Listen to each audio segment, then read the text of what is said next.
എല്ലാവർക്കും നമസ്കാരം. എൻ്റെ ചാനലിലേക്ക് എല്ലാവർക്കും സ്വാഗതം. ഇന്ന് 2026 ഓഗസ്റ്റ് 8-ാം തീയതിയാണ്.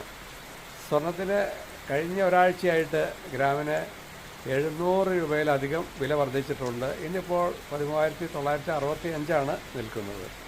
ഒരു പവന് 1,11,720 രൂപയും. അപ്പോൾ സ്വർണം വിൽക്കാൻ ഏറ്റവും പറ്റിയ ഒരവസരമാണ് ഇന്ന്. കാരണം ഇന്നിപ്പോൾ ഒരു പവൻ സ്വർണം വിറ്റ് കഴിഞ്ഞാൽ 1,05,000 തൊട്ട് 1,05,700 വരെ ലഭിക്കുന്നതായിരിക്കും. ഇന്നത്തെ തങ്കത്തിൻ്റെ വില എന്ന് പറയുന്നത് 14,520 അപ്പോൾ ആ തങ്കത്തിൻ്റെ വിലയെ അടിസ്ഥാനപ്പെടുത്തിയിട്ടാണ് എല്ലാ ജ്വല്ലറിക്കാരും സേട്ടുക്കളും സ്വർണം വാങ്ങുന്നത്. അത് നമ്മൾ പ്രത്യേകം ശ്രദ്ധിക്കുമല്ലോ. അപ്പോൾ എൻ്റെ ചാനൽ ഇൻഫോർമേറ്റീവായി തോന്നിയിട്ടുണ്ടെങ്കിൽ നിങ്ങളെല്ലാവരും ഷെയർ ചെയ്യുക, ലൈക്ക് ചെയ്യുക, സബ്സ്ക്രൈബ് ചെയ്യുക, സപ്പോർട്ട് ചെയ്യുക. Okay, thank you very much.